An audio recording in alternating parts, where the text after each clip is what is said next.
What's up guys, welcome back to Star Citizen. I'm going to take you through some hand mining, some FPS mining, whatever you want to call it. It's normally called hand mining or FPS mining in Star Citizen, or as far as I'm aware it might be called something else, but they're the two main names that I see it come across as. And yeah, this is from the point of view if you're just starting out. You can find these caves manually, just fly around and you'll find them.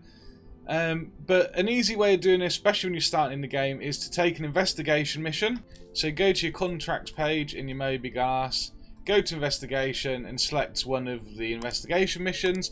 I'm going to be doing some stuff around Port Olisar when I've done this video. So I headed there before I started this and I picked up one of the investigation missions for Daymar, which is what that marker is. So I've got the marker, I can head straight to the cave, I haven't got to worry about finding it. Obviously as a bonus, if you find the body in the cave you'll get an extra bit of cash, but you know, don't worry about it, you really just want the marker. Although it's £4 normally, so you know, kind of worth finding it. But anyway, we'll get down to the cave and I'll get my equipment on and yeah, I'll show you how to do some mining.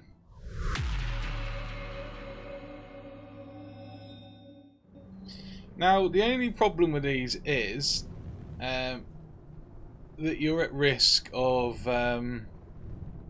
you know, running into trouble. Other people can obviously find these waypoints. You turn me, oh, they're already off. Just turn the ship off. And yeah, you can get people turn up, try and steal a ship, blow your ship up. You know, come and find you in the cave and kill you. So you do have to be wary. Always make sure you leave your ship shut up when you leave. Oh, and another good point, let me just shut this up. Make sure you got the right gear. We need some heat gear for here. There we go. The only problem with the Pembroke suit and the cold weather one is it cuts off half your Mobigas when it's on, but it's very, very good. It's also got more backpack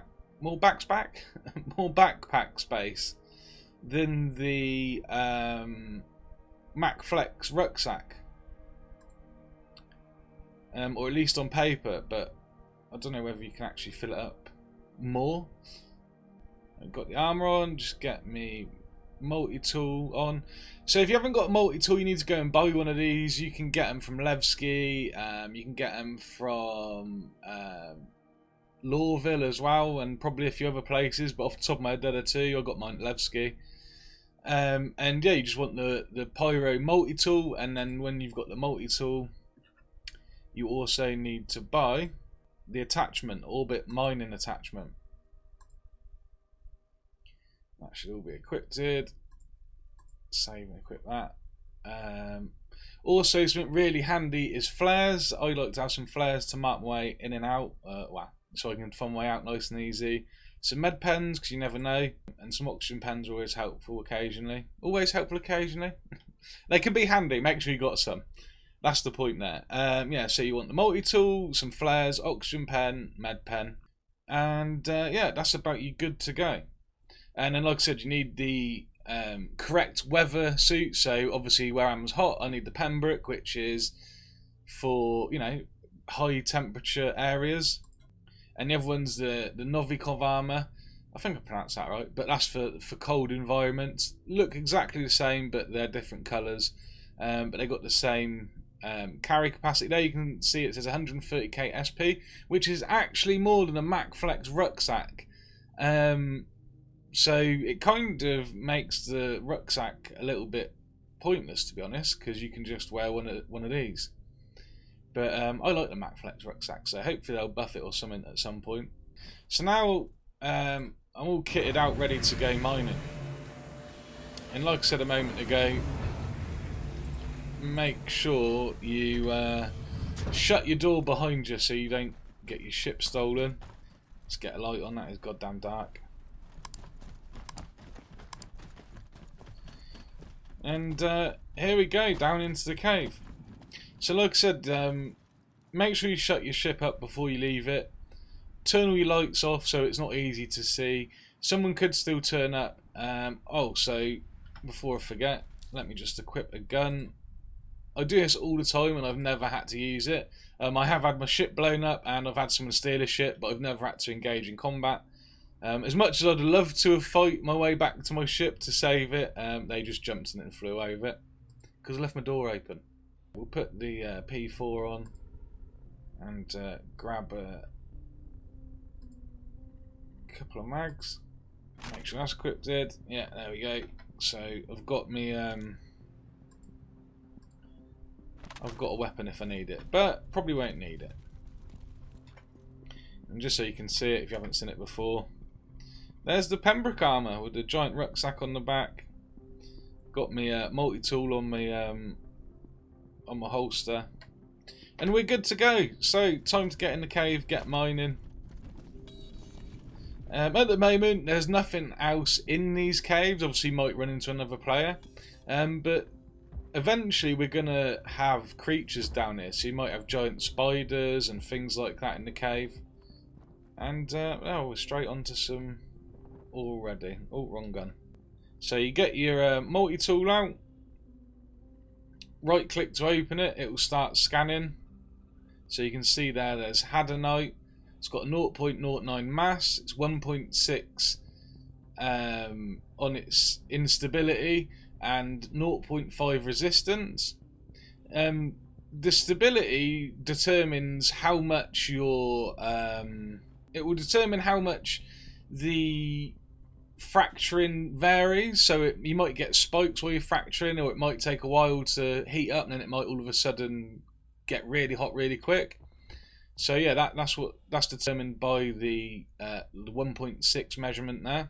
I'll put that clearer in writing on the screen in editing, and also if you go to the Vanguard website, which is the organisation I'm in, and you go to the industries wing of the website and then go to hand mining, it's got the information on there on what these stats mean exactly.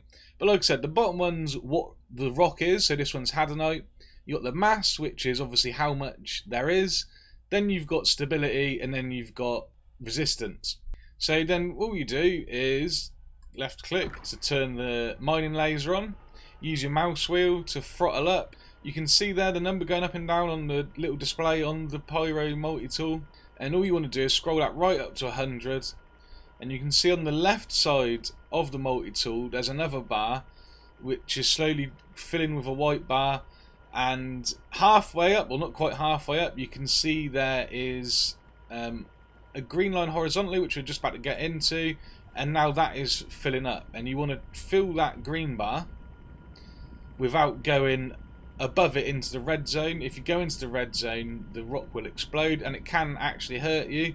And there is a certain mineral that when it gets too hot and explodes, it will kill you.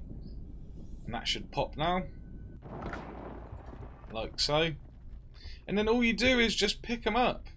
And the best thing to do with this is to put your multi-tool away before you start picking anything up. You can hold R, you can hold the number for the weapon you had out and then select holster, whatever, but put it away. Then start picking up the Hadonite.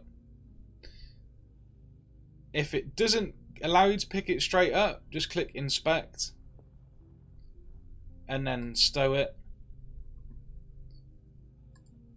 And again, or you can click carry, always click inspect, because if you click carry, he holds it down by his side. If you click inspect, he'll hold it up in front of you.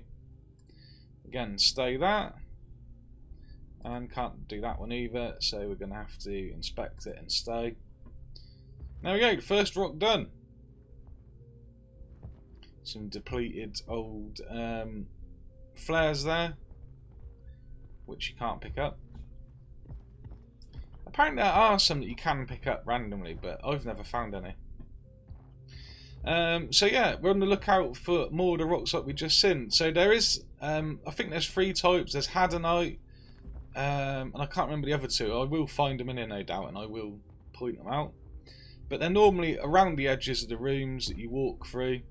Very rarely are they in the centre. If they are, I've never seen them in the centre. They're always to the side of rooms, or, you know, pathways. And to be honest, they do normally stand out as you're walking through. I wouldn't advise sprinting, one, because you might sprint past them, and two, sometimes there's holes in these floors and you will get stuck. I have given up on hand mining a few times when I've been trying to hurry up a little bit and I've run along and got stuck in something, and sometimes, oh, there's another rock. And sometimes it's absolutely ridiculous things you can get stuck on. Hopefully that kind of stuff will smooth out as the game gets further through development. But yeah, just take your time and then you won't miss anything and you probably won't get stuck. So get my tool back out. There we go. Aphrodite, that's the other one. I'm not going to pick this up because I just want Hadanite. Hadanite, just farming Hadanite, filling your bag with Hadanite will give you a massive profit. And it's actually really good. Really good way. It's a really good way of making money when you start the game. There are other ways to make money. There are quicker ways to make money. But I kind of like hand mining. I really do, especially on the surface. I do like it on the surface. But again, you just want to really look for Hadanite. I thought I heard something then. I hate coming. These are so scary sometimes. I think I'm okay.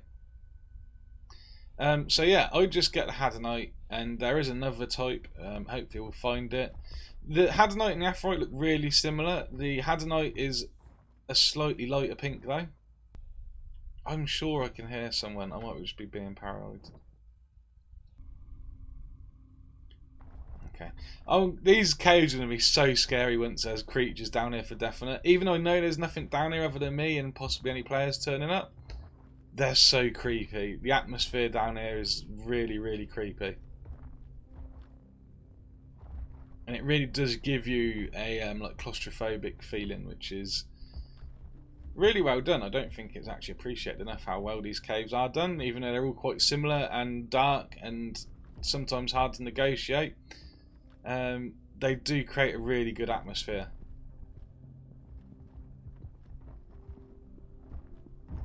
I will try to make the video not too jump cutty, but obviously I don't want to show my entire journey through this cave because it will take me a little while and it'll be a super long video.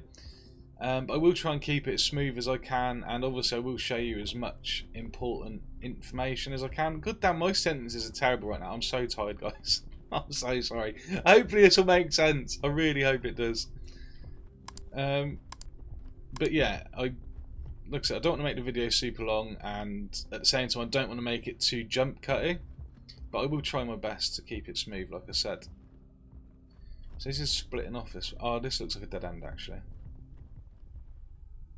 Okay, it looks like we've got to go down here, but there's no deviation in direction, so I won't bother putting a flare down. Again, guys, when you're jumping down these things, just look where you're jumping to. Don't just walk off, because you might end up stuck in little holes and things like that. It's really frustrating. And almost every time it happens to me is when I'm on my way out with a full bag of Hadanite. So yeah, just be careful. Try not to rush, and yeah, just watch where you're going.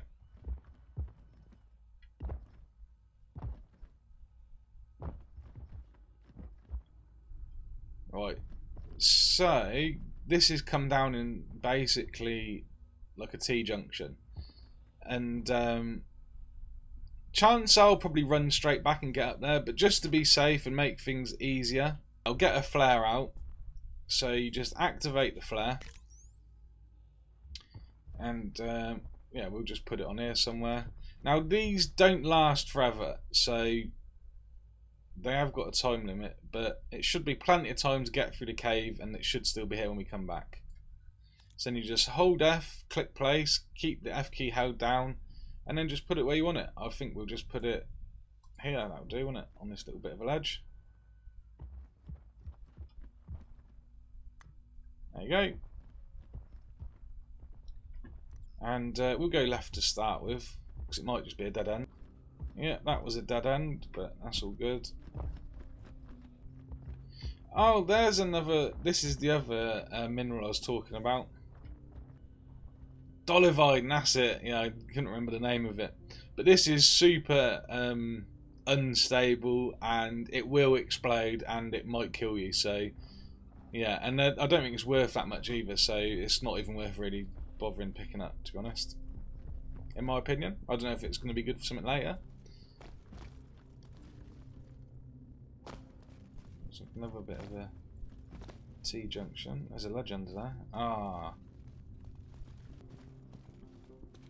Alright, well, it looks like we're going underneath that lip because both of the side routes are dead ends.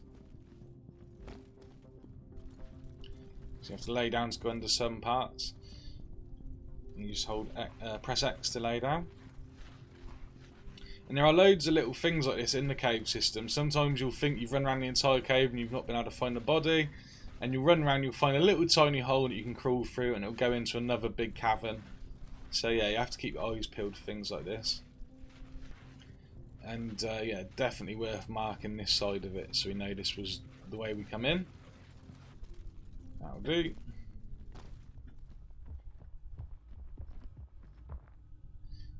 Oh, there we go. Oh, it took ages to find some more hadonite. So again, you just right click to open it up. It scans it. You've got hadonite. It's 0.10 mass, 1.6 resistance or stability, sorry, and 0.5 resistance. That's the status bar on the right hand side. And then in the middle, we've got the throttle, the laser throttle. Left click to turn it on. Just throttle up. Get it to 100. The bar on the left is going to move up into the green box or above the green line, which will then start filling up the green rectangle box area. And you have to keep it in there to successfully mine it. Scroll down when you get in there and try and, like I said, keep the throttle within that threshold. And it will pop open and you'll get your hadonite. If you go into the red above the green, it will explode. I know I said that earlier, but you know, just go over it again. Why not? Makes things nice and clear. Voila. So if you're trying to mine one of the rocks and for some reason it won't like start heating up properly, or it's taken a while, if you like move the laser around and try and heat up parts of the rock, it will start getting hotter. It does seem to work. Sometimes it don't feel like it does anything, but other times it definitely does work, especially if a rock's like really hard to mine. If you start trying to like cover the entire rock in heat like we're getting here, just circle it around and spread it out, and it does seem to work. You can see this one's only got a really narrow like threshold for you to get it to start cracking. So you really have to pay attention with the throttle. Oh, it's going red. I'm going to have to leave that now because otherwise it's going to go too hot and explode. Sometimes it spikes at the last minute like it did it a second ago. There we go. That worked out alright. If they properly explode, you won't get nothing from them either, and like I said, it can kill you. It definitely hurts anyway. And this is where you got to be careful when I said earlier about running around, because if you fall down there, I fell down here before, and normally there is a way out, but also sometimes they're glitched, and it can be a real pain in the ass. I'm starting to get lag spikes, which is a bit worrying. I feel like the server might disconnect.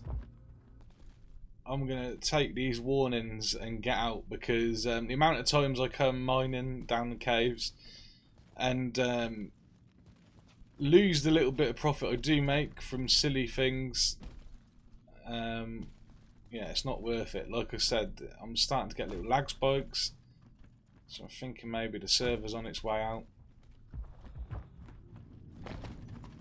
Oh, the daylight, we're out.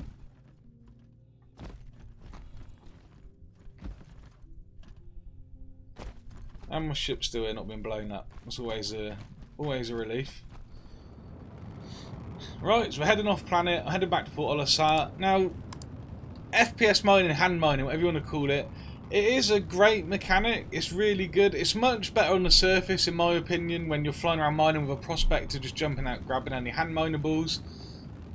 In the caves, like I said, it can be a real pain in the ass sometimes. You get stuck in random places. It can be a bit glitchy.